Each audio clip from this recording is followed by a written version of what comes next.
राहुल ने चुनाव में मैच फिक्सिंग का डर दिखाया। 2 खिलाड़ियों को अरेस्ट करके अंदर कर दिया। नरेंद्र मोदी जी इस चुनाव में मैच फिक्सिंग करने की कोशिश कर रहे हैं। अखिलेश ने पीएम की मेरठ रैली को टारगेट किया। दिल्ली में आए हैं, सुना है लोग दिल्ली वाले आज दिल्ली से बाहर गए हैं। ये समझ लेना हम सब लोग आने वाले हैं और दिल्ली से जो बाहर जा रहे हैं आज, वो हमेशा हमेशा के लिए बाहर जा रहे हैं। तो तेजस्वी सुनाने लगे गोविंदा का गाना। रोज रोज मोदी जी तुम ऐसा करोगे, रोज रोज मोदी जी तुम ऐसा करोगे, जनता जो रूठ गई तो हाथ मलोगे। भले ही रामलीला मैदान को भरने में इंडिया गठबंधन के पसीने छूट गए हों, विरोधी रैली में खाली कुर्सियों की तस्वीरों पर तंज कस रहे हों, मगर 24 का टोन सेट करने में इंडिया गठबंधन ने पूरी ताकत लगा दी।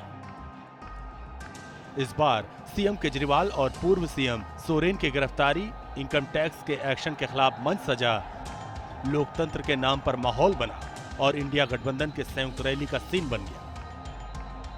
अरविंद केजरीवाल की सीट पर उनकी पत्नी सुनीता केजरीवाल और हेमंत सोरेन की सीट पर कल्पना सोरेन को जगह मिली। यानी समीकरण और संदेश साथ साथ चल रहा था। रामलीला मैदान में कांग्रेस के पूर्व अध्यक्ष सोनिया गांधी के साथ सुनीता केजरीवाल की केमिस्ट्री खूब छाई हुई है। जिस अंदाज में सोनिया सुनीता से बातचीत कर रही हैं, उस हाव भाव से लगता है कि सुनीता केजरीवाल को लेकर दिल्ली की राजनीति में कुछ बड़ा प्लान किया जा रहा।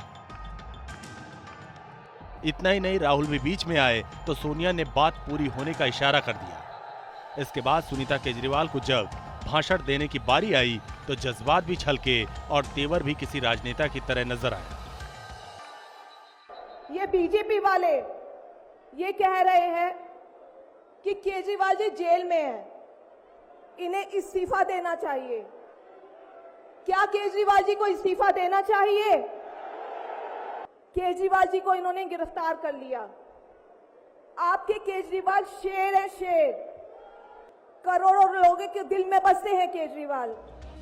अरविंद केजरीवाल जेल से ही सरकार की कमान संभाले हुए हैं। पार्टी ने किसी भी तरह से नेतृत्व परिवर्तन से इनकार किया है, मगर रामलीला मैदान में सुनीता केजरीवाल के हुंकार से किसी भी सियासी दांवपेच से इनकार नहीं किया जा सकता।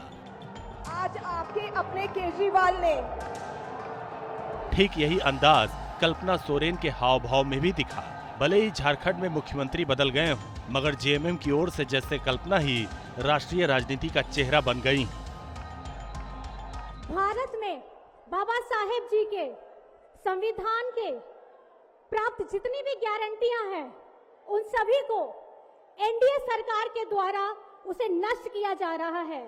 इनकी गारंटियों की गारंटी कौन लेगा, जिन्होंने एक एक करके हमारे संवैधानिक संस्थाओं के संवैधानिक मूल्यों को तहस नहस किया है।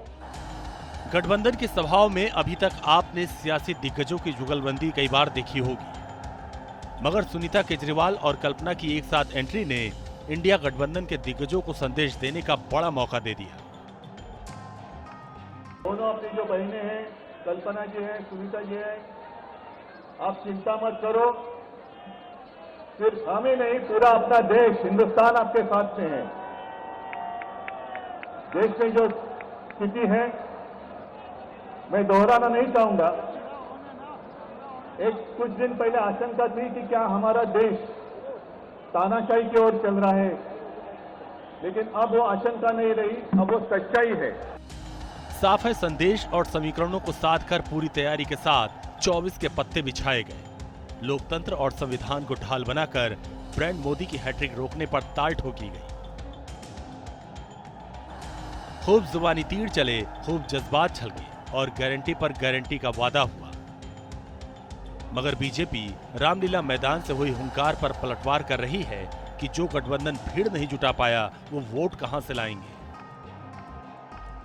घमंड और अहंकार से भरे हुई इंडी गठबंधन, ये कौन नेता मंच पर आए?